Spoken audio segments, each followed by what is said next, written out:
कैसे कालू कौवा अपने मामा जी के कहने पर दूसरी शादी चमकीलो कौवी से कर लेता है।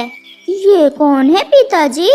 मैं आपकी नई सासू माँ और जग्गू आपकी नई मम्मा हूँ।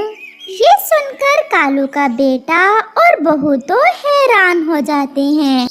बस यही बाकी रह गया था पिताजी, इस उम्र में दूसरी शादी करके खूब इज्जत बनाई है आपने हमारी।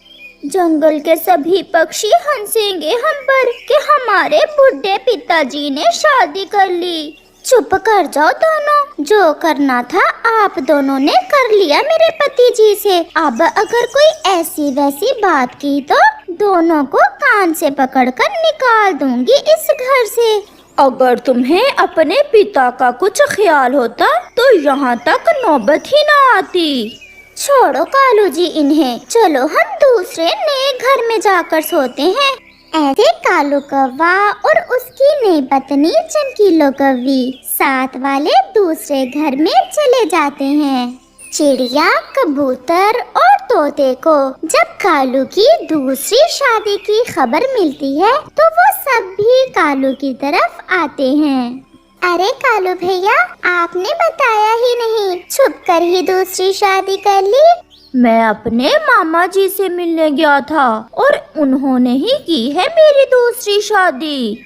आप सब कालू के दोस्त हैं, आप ही बताएं, जब बेटा और बहू इस उम्र में कालू जी का ख्याल नहीं रखेंगे तो और कौन रखेगा?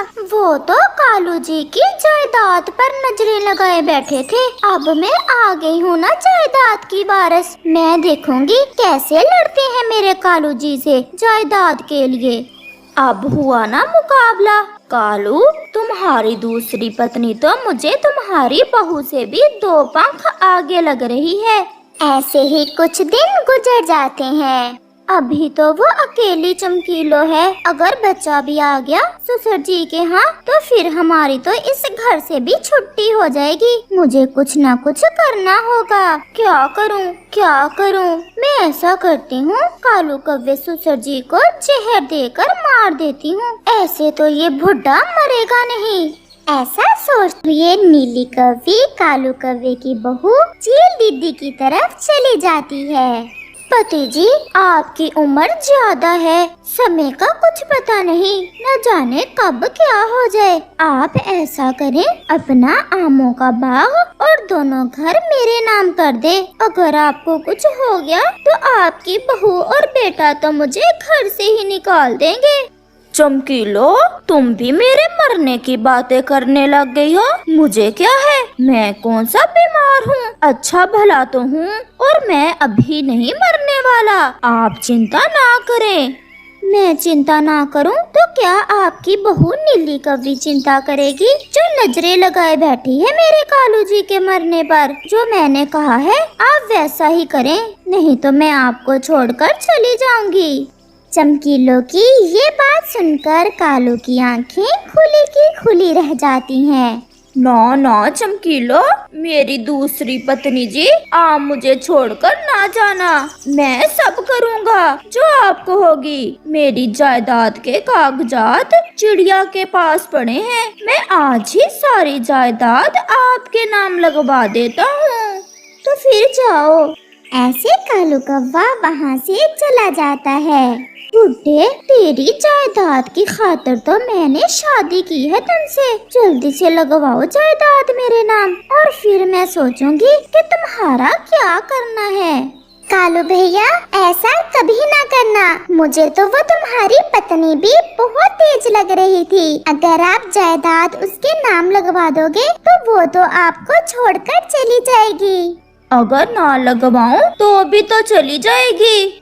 आप मेरा विश्वास करें, जब तक ये जायदाद आपके नाम है वो कभी आपको छोड़कर नहीं जाएगी। तो फिर मैं चमकीलो से झूठ बोलता हूँ कि मैंने जायदाद उसके नाम लगवा दी है, आमों के बाग पर नजर है उसकी। आप ऐसा ही करें।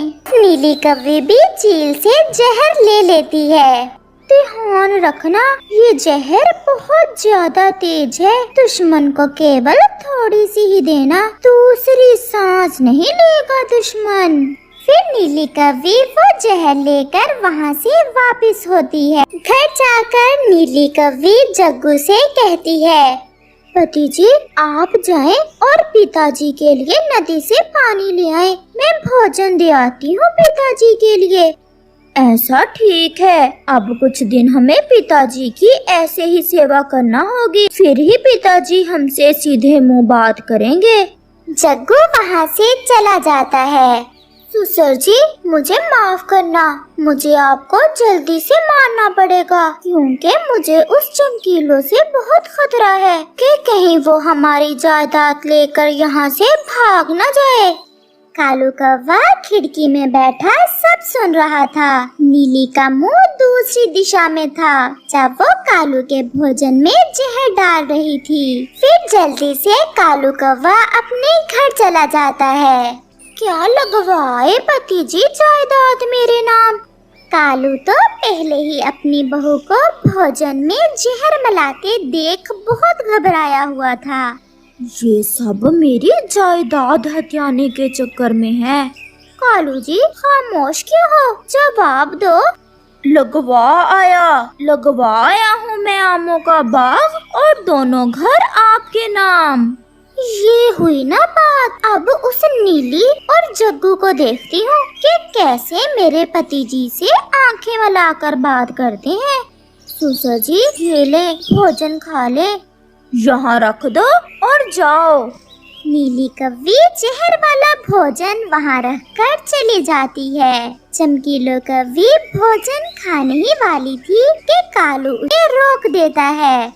ठहरो, इस भोजन को ना खाओ, इसमें मेरी बहू ने जहर मिलाया है।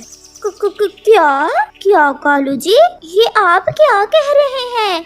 मैंने अपनी आँखों से देखा है ताकि मुझे मारकर अपने रास्ते से हटा सके। कालू जी देखा, वो तो अच्छा किया आपने जो जायदाद मेरे नाम लगवा दी। अगर आप मर भी गए तो मैं सब संभाल लूंगी। परंतु कालू कौवा अपना मुंह दूसरी दिशा में करके भूखा ही सो जाता है। दूसरे रोज नीली कौवी अपने ससुर जी को अपनी पत्नी के साथ घर के सामने बैठे देख बहुत हैरान होती है। ये क्या, ससुर जी तो अभी तक जिंदा है, ये कैसे हो सकता है। वह तुरंत चील दीदी की तरफ जाती है कि उसकी तो जहर ही 2 नंबर है। वो ये नहीं जानती थी कि कालू ने तो जहर वाला वो भोजन खाया ही नहीं था। मुझे अपने दोस्तों से मिलने जाना है, मैं शाम को देर से घर आऊँगा। ऐसे जायदाद के कागजात किसी के पास नहीं रखते।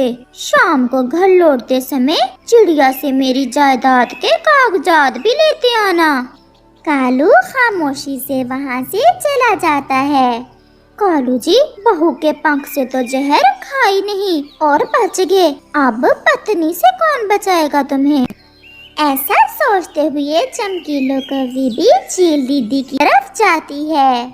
चील दी मुझे ऐसी जहर दे जिसे पीने से पक्षी तुरंत मर जाए। कौवी ये सब कौवे आजकल जहर क्यों ले लेकर जा रहे हैं। कल नीली कौवी लेकर गई थी और आज तुम आ गई हो। ये सुनकर चमकीलो थोड़ा घबरा जाती है। वो चील से कहती है, दीदी मेरे घर के पास में चूहे बहुत ज्यादा हो गए हैं, उन्हें देना है मुझे जहर। रानो चिड़िया और कबूतर जो चील से किसी काम से मिलने आए थे, वो पीछे दरवाजे के बाहर खड़े कालू जी की पत्नी की बातें सुन रहे थे। कबूतर जल्दी चलो कबूतर, हमें कालू के पास जाना होगा। वो जल्दी से वहाँ से चले जाते हैं। चमकीलो कौवी भी चील से जहर लेकर वापस हो लेती है। कालू हम कब से आपको ढूंढ रहे थे, कहाँ थे आप। कालू तो रोने लग जाता है। मेरी अपनी बहू और बेटा ही मुझे जहर देने का सोच रहे थे चिड़िया। कालू जी, हम झील दी के पास गए थे। हमने अपने कानों से सुना था आपकी पत्नी चमकीलो भी झील से जहर लेने गई हुई थी। अब तो कालू आपका बचना बहुत मुश्किल है। आपकी जायदाद आपकी जान लेकर ही रहेगी। चिड़िया, मुझे तुम पर विश्वास है। मैं जानता हूँ कि मेरी दूसरी पत्नी भी मुझे मारने का ही सोच रही है। वो तो अच्छा हुआ जो मैंने उसके नाम अपनी जायदाद नहीं लगवा दी। चिड़िया, आप मेरे साथ चलें। मैंने भी सोच लिया है। परंतु कहाँ? कालू, कहाँ जाना है? अनाथालय। मैं अपनी सारी जायदाद और दोनों घर अनाथालय को डोनेट कर दूंगा। ना रहेगी ये जायदाद और ना वो देंगे मुझे जहर। फिर कालू कौवा अपनी सारी जायदाद जंगल में अनाथालय को डोनेट कर देता है और अपनी जिंदगी नदी के पास अकेले ही गुजारता है। इस कहानी से हमें सीख मिलती है कि धन दौलत जमा करने की बजाय अपनी संतान को ऐसी प्रशिक्षण दे कि वो बुढ़ापे में हमारा सहयोग बन। नमस्कार दोस्तों, आपको एक कौवे की दूसरी शादी कहानी कैसी लगी हमें कमेंट में जरूर बताएं और साथ ही हमारे चैनल को सब्सक्राइब जरूर करें। धन्यवाद।